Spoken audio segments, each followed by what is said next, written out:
Good morning. The Homewood Initiative is a three-way partnership between the Homewood Collaborative, the Hope and Homewood campaign, and the residents of Homewood. And over the last 6 months, a lot has been happening in the world that severely impacted those residents. This article from the Washington Post about the black-white economic divide being as wide as it was in 1968. In that article is a survey of all Americans, and 76% of them said that systemic structural racism is important, it's valid, and we should do something about it. And that number was 24% back 10 years ago. You've seen this image in front of the White House. The same image now is on Fifth Avenue. Many companies are establishing Juneteenth as an official holiday. A recent article from the New Yorker that talks about how the pandemic has intensified the systemic economic racism against Black Americans. This article in The Economist about race and these same topics. This one from the New York Times about what companies are promising to do to fight racism. This one in the Post-Gazette by David Brooks that talks about reparations. We believe this campaign is a good example of reparations. And this article from the Pittsburgh Business Times about the $1 billion that PNC is investing to end systemic racism. This is my favorite. John Lewis, over his life, has said many times, the quote above him, "If not us, then who? And if not now, then when?" And that is our campaign's mantra. When COVID first appeared, we were concerned we'd have to pause the campaign. We found out the opposite. We need to move quickly to leverage this unique moment. We've talked to 15 key influencers across Pittsburgh. They're from Robert Morris University, Crevella Technologies, Bank of America, Allegheny Conference, Heffron Tillotson, the Elmhurst Group, Heinz Endowment, and the Pittsburgh Foundation, BNY Mellon, PNC, Pathways, and UPMC. And they said a number of very supportive things. There were patterns across what they all said. I've summarized them here. You've got everything covered. It's more comprehensive than anything I've seen before. It's systemic, it's not just programmatic. It's what's been missing from other Pittsburgh communities, and Mayor Padutle certainly understands this. There's growing public interest because of COVID and Black Lives Matter and calls for social justice. It's important to Pittsburgh's future because of all the disadvantaged communities that are in Pittsburgh that need this. It's exemplary. It's a role model for these other disadvantaged communities. And they're optimistic about our ability to raise the $12.5 million we're seeking. And several said probably we can raise more. So Scott Lemmy of UPMC was particularly supportive. And I asked him, can I quote you on those things? And he said yes. And here are his quotes. This is a great success story, bringing all these stakeholders together that's never been done before. It's the next level of community development. It's amazing. Everybody should embrace what you're doing. And count me in. I'll do anything I can to help you. Here's where all this started back in 2013, where myself and three other members of Westminster worked with the collaborative over a 5-month period. And we created the process that led to the community plan being approved this last year. When we started, the stakeholders you see there, the politicians, the city agencies, the Homewood nonprofits, the residents, all on different pages. For all the reasons we'll talk about, that's changed. And now all those stakeholders are aligned. They're aligned around the future path of Homewood. Here's our campaign team. We met 43 times over 18 months, and our goal is to build the infrastructure that underlies the campaign. Here's the 5 areas of work: the leadership team, capacity building, developing the media, developing the projects and how they will be implemented, and fundraising. 10 people are on our leadership team. 5 of them are Black, 5 of them are white. 3 of the Black folks are collaborative members. Sam Ware is the co-chair of the collaborative. Also, Walter Lewis is. Frances Jordan is the executive director of Ministerium in Homewood.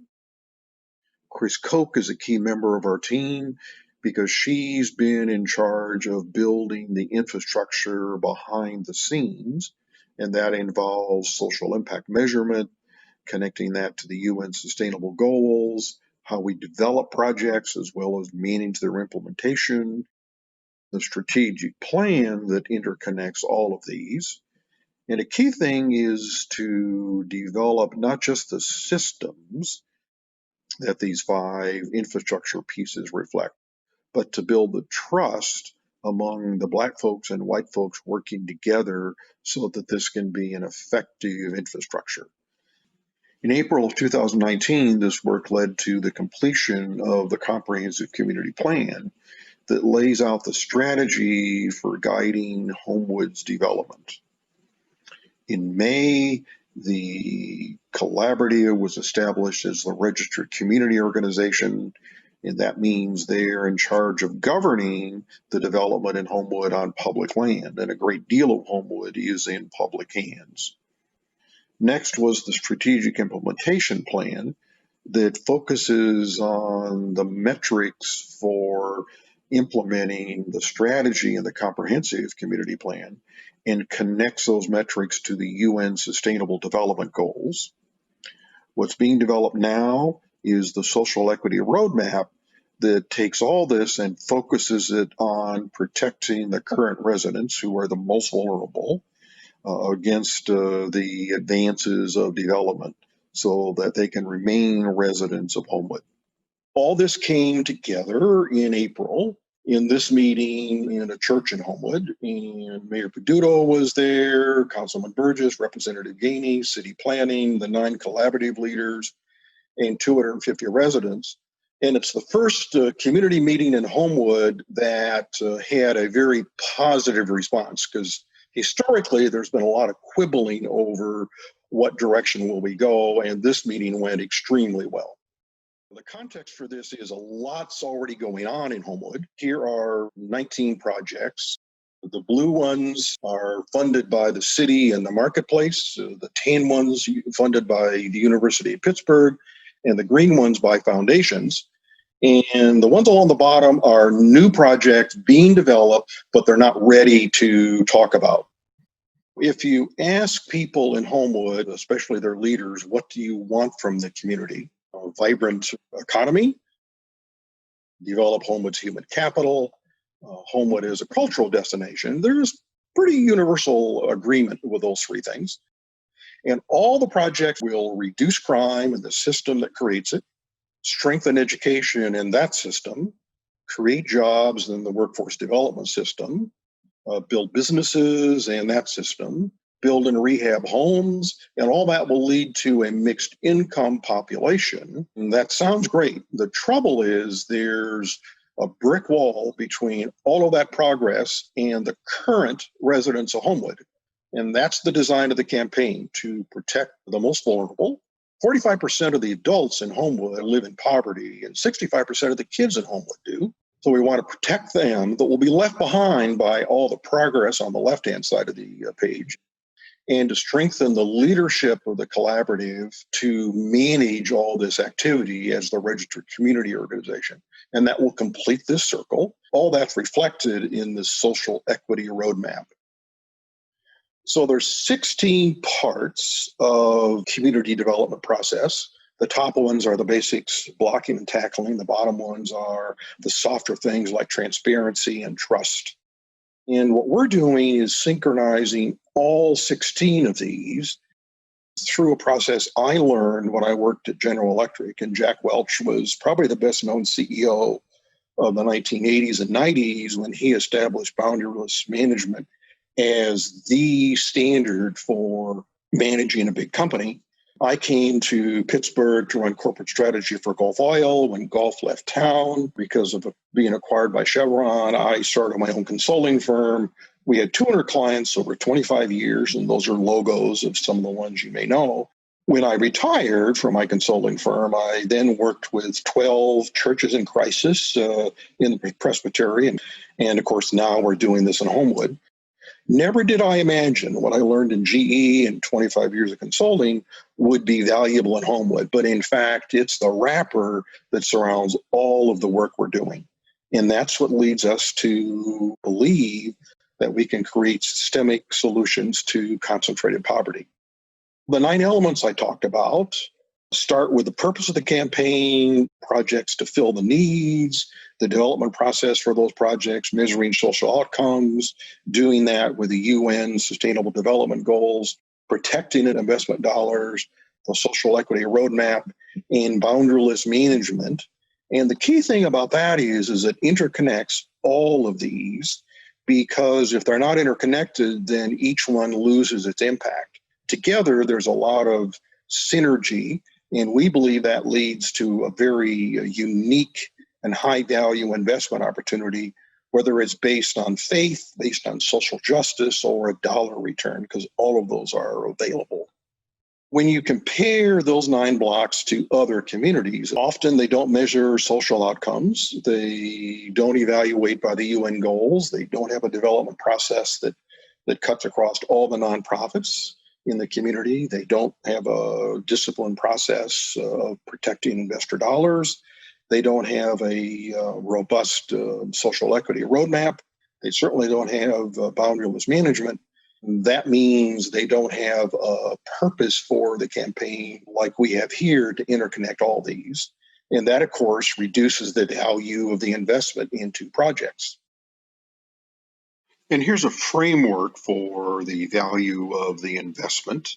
Here we're comparing several different types of investment, where the vertical axis is our view of the impact of that investment. Mentoring is investing in one person, and of course, for that person, good mentoring is incredibly effective and important. Another example is Bread for the World, that's investing in one issue across the U.S. Food Bank and Carnegie is an example of investing in one issue in one place. The YMCA in Homewood or the Homewood Children's Village is an example of investing in multiple issues in one place. Affordable housing in Homewood is an example of systemic solution to the root causes of that one issue. And we're seeking to do the most difficult, but we believe the most valuable, to develop systemic solution to the root causes of all the issues that we've talked about. And these are our aspirations, to do that hard thing that's the most valuable. That's why the mayor thinks of this as a national role model. And the core of this, we've said many times, is the partnership between the Homewood Collaborative and the Hope in Homewood campaign. Here's the media we're using to publicize the campaign. There's the 3 community plans we talked about, the 2 brochures. The one on the right is for the projects. The one on the left is the overall campaign. There's 5 videos we produced, and all of those feed into the website that starts with a homepage. There's a section on why Homewood and why now, details about the campaign, the role of faith in the campaign, and news on all the social issues that surround us. So here's the last slide on the key messages of the campaign. Now is a unique moment for action. All the stakeholders are aligned. That's key to success because it's in the details. Recent investments in infrastructure, process, and capacity are underway, and market changes all around Homewood are coming to Homewood. And Pittsburgh must overcome its inequality. Disadvantaged communities have struggled for a long time. COVID-19 makes this much worse.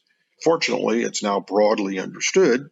Social unrest has focused many sectors of our economy and society on the need for solutions, and the level of inequality that currently exists in the region will hold back our growth.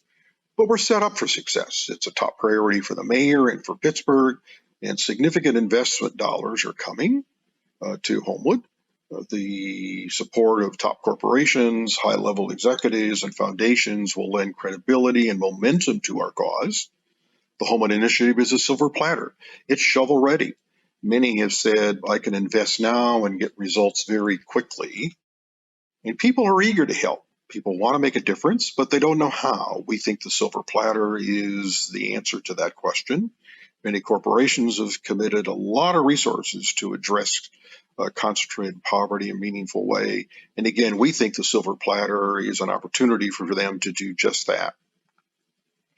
And when we succeed, others will follow. If we can do this in Homewood, we can do it anywhere.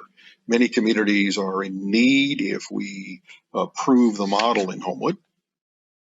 And the church has an opportunity to return to its roots. It's declined dramatically over the last 70 years. It used to be a leader in social investment, but now has lost its way. And the Homewood Initiative is an opportunity for the church to return to its roots, our faith. Many of us would like to make a real difference in the world, especially in this new world of COVID, Black Lives Matter, and social justice.